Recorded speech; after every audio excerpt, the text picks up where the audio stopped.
तो दोस्तों कैसे हैं आप। दोस्तों जैसे आपको मालूम है कि मध्य प्रदेश में तबादले हुए हैं, उस पर बेबाक राय रखी गई है श्री सतीश सिंह की ओर से, जो कि स्टेट एडिटर हैं मध्य प्रदेश की। आप पूरी अपडेट देखें तो जितने ईमानदार हमारे नेता, अफसर और कर्मचारी, उतनी ही ईमानदारी से हुए तबादले। जनता भोली, उसे लगता है तबादले जरूरत के आधार पर होते हैं, लेकिन हकीकत में तबादले इस देश की राजनीति का सबसे बहुरंगी तमाशा है। ये सिफारिश भी होती है, मोल भाव भी, और कभी कभी तो सिर्फ मूड से तय होता है कि इस बार इसे कहीं दूर भेजो बोलता है। इस बार तो कहानी और दिलचस्प रही। सरकार ने ऐलान किया है कि सभी अधिकारी विभागीय मंत्री और प्रभारी मंत्री के पास है।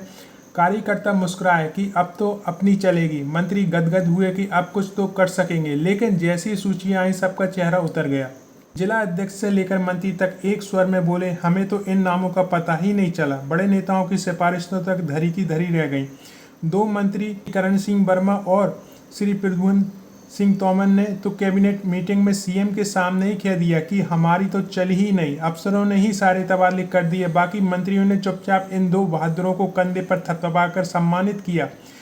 कई ने बाद में दबी जुबान से कबूल किया कि हमारा भी यही हाल है। सबसे ज़्यादा हलचल शिक्षा विभाग में रही, हो भी क्यों नहीं। यह लगभग 3.5 lakh teaching non teaching staff है, मगर तबादले हुए 3000 से अधिक के। आवेदन आए थे 25,000। बाकी की अर्जियां वैसी ही प्रतीक्षारत हैं जैसे मनोकामना मंदिर में श्रद्धालु। मंत्री जी के करीबी स्टाफ और अफसरों का तर्क है कि नियम इतने सख्त थे कि प्रक्रिया पूरी नहीं की जा सकी। अब सख्त प्रक्रिया की वानगी देखिए। राजगढ़ जिले के लखनी स्कूल में हेडमास्टर समेत 3 टीचर थे। एक ही झटके में तीनों का ट्रांसफर। अब वहां 45 बच्चे तो हैं, लेकिन पढ़ाने वाला कोई नहीं। ऐसे में मामला सामने आया है, एक ही पद पर 2 प्रिंसिपल के तबादले हो गए।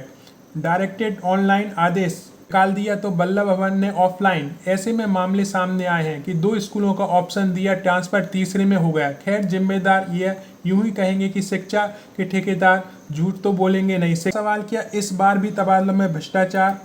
ऐसे कोई सबूत नहीं है, गलती भी हो सकती है। दरअसल ये पूरा तंत्र अब इतना गूढ़ हो गया है कि इसमें कोई बाहर वाला समझ ही नहीं सकता। नेताओं को लगता है कि तबादला उनकी सत्ता का प्रतीक है, अफसरों को लगता है कि उन्हें विशेष अधिकार है, और कर्मचारी बेचारे समझते हैं कहीं तो भगवान होगा जो न्याय करेगा। लेकिन दरअसल तबादला इस व्यवस्था का कोना बन गया है, जहां योग्यता और जरूरत मायने नहीं रखती है, मायने रखती है सिफारिश, पैसा और पहुंच। तो दोस्तों, इस संपूर्ण लेख पर आपके क्या विचार हैं, कमेंट बॉक्स में जरूर लिखें। ये वीडियो सूचना मात्र था, आपने इसे देखने के लिए इतना कीमती समय दिया उसके लिए दिल से धन्यवाद।